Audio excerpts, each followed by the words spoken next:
کسی بازار میں ایک اندھا شخص آہو پکار کر رہا تھا، اے لوگو، دیکھو میری بدقسمتی، میں دوہرے اندھے پن کا شکار ہوں۔ میرا اندھا پن دگنا ہے، اس لیے مجھ پر رحم بھی دگنا کرو۔ لوگوں نے اس کی بات پر تعجب کیا اور بولے، تیرے دوہرے اندھے پن سے تیری مراد کیا ہے؟ تیرا ایک اندھا پن یعنی آنکھوں کا نہ ہونا تو واضح ہے، یہ دوسرا اندھا پن کیا ہے؟ وہ شخص بولا، میری آواز بڑی بھدی ہے اور کانوں کو سخت ناگوار گزرتی ہے۔ جو شخص بھی میری آواز سنتا ہے مجھ سے دور بھاگتا ہے۔ اس طرح یہ چیز میرا دوہرا اندھا پن بن گئی ہے۔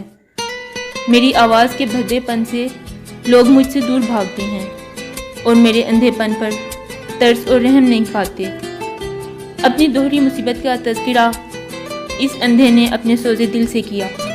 دل کے درد نے اس کے آواز کے بھدے پن کے اثر کو کم کر دیا۔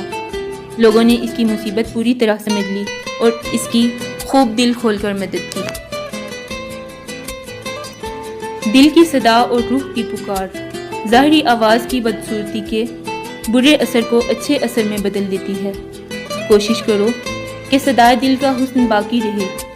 اگر خدا نخواستہ دل کی صدا بھی بری ہو اور دل درد سے خالی بھی ہو تو 2 اندھے پن کی بجائے 3 اندھے پن انسان میں جمع ہو جائیں گے۔ دل کے اندھے پن سے حق تعالیٰ کی پناہ مانگنی چاہیے۔ اسی لیے فرمایا گیا ہے کہ اپنے رب کو تضرع اور زاری کے ساتھ پکارو۔ درد دل میں ایسی دولت ہے جو اللہ تعالیٰ کے ہاں مقبول ہے۔